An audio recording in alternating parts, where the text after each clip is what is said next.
여러분 안녕하십니까? 광주 MBC 5시 뉴스입니다. 광주 민간공원 특례 사업에 대한 검찰 수사가 진행 중인 가운데 광주 지역 시민단체들이 해법을 찾기 위한 비상대책기구 구성을 촉구하고 나섰습니다.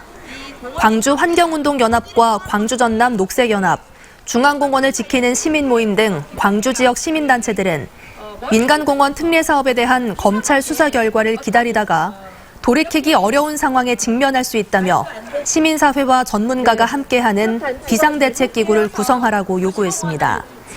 이들 단체는 민간공원 특례사업 절차와 내용을 철저히 공개해야 시민 신뢰를 회복할 수 있다고 강조했습니다.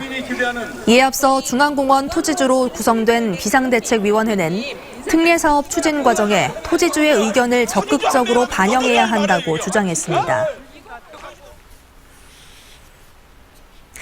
미쓰비시 근로정신대 소송의 대법원 판결이 1년을 맞은 가운데 한일 시민단체들이 문제 해결을 촉구하는 공동 기자회견을 열었습니다. 근로정신대 할머니와 함께하는 시민모임은 대법 판결 1년이 지난 지금 해결된 것은 아무것도 없고 오히려 일본 정부는 판결을 빌미로 수출 규제 등 한일 갈등을 조장하고 있다며 피해자들에게 사죄하고 조속히 대법원 판결을 이행하라고 말했습니다.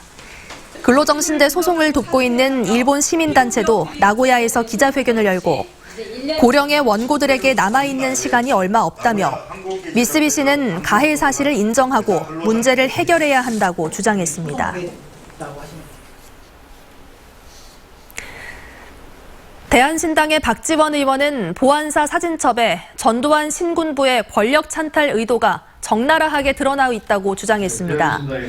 박지원 의원은 사진첩 9권, 36쪽에 실린 범죄 개요 문서 사진을 보면 전두환 신군부가 5.18 항쟁을 김대중 내란 음모 사건의 증거 자료로 활용했다며 이같이 밝혔습니다.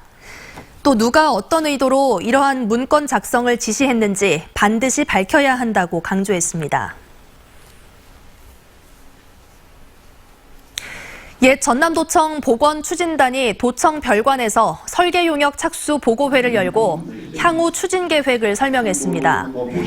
옛 전남도청 보건추진단은 80년대 원형에 최대한 가깝게 도청을 복원한다는 목표 아래 내년 9월까지 설계 용역을 마무리 짓고 이르면 내년 말에 공사를 시작해 2022년 말에 완공하겠다고 밝혔습니다. 또 설계 용역 과정에서 5.18 단체와 시민사회의 의견을 충분히 반영하기로 했습니다. 오늘 오전 9시 55분쯤 여수시 율촌면의 차량용 윤활유 공장에서 불이 났습니다. 이 불로 다행히 인명피해는 발생하지 않았지만 불이 인근으로 옮겨 붙으면서 현재까지 가구 공장을 비롯한 공장 5동이 모두 탔고 이 일대가 한때 정전되면서 주민들이 불편을 겪었습니다.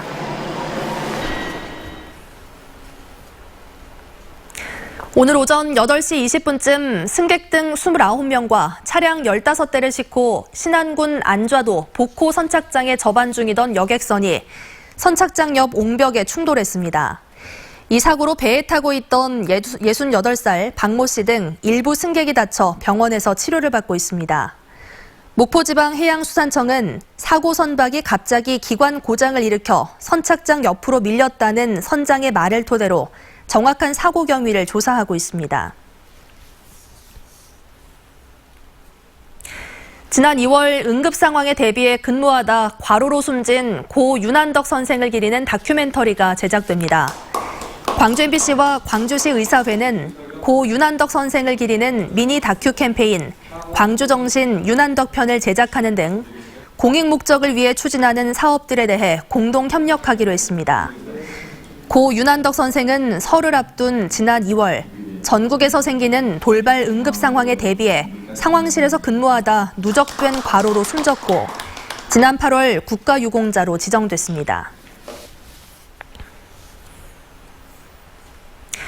호남지방통계청과 광주전남지방 중소벤처기업청이 나라키움 광주통합청사에 입주했습니다.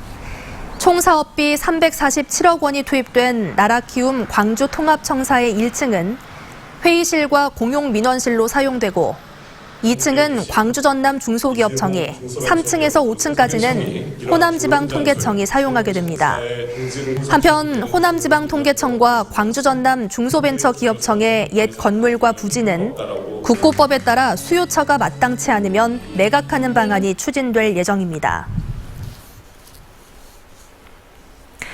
출범 1주년을 맞은 광주혁신추진위원회가 시민토론회를 열고 시정혁신에 대해 시민들과 의견을 나누는 자리를 마련했습니다. 혁신에 혁신을 더하다라는 주제로 진행된 시민토론회는 청년과 기업인 등 200여 명이 참석한 가운데 청년 일자리 미스매칭 해결 방안 마련 등 2020년도 시정혁신 방향에 대한 토론이 진행됐습니다. 지난해 11월에 출범한 광주혁신추진위원회는 60여 차례의 회의를 거쳐 공공분야 4건, 문화예술 3건 등 11건의 시정혁신안을 권고 제안했습니다. 광주형 일자리 사업을 정부 차원에서 지원할 수 있는 근거 법안이 국회 법사위를 통과했습니다. 민주당 송갑석 의원이 대표 발의한 국가균형발전특별법 개정안은 상생형 지역 일자리 사업에 정부가 출자하거나 출연할 수 있는 지원 근거 조항이 포함되어 있습니다. 이 법안은 모레 본회의에 상정될 예정입니다.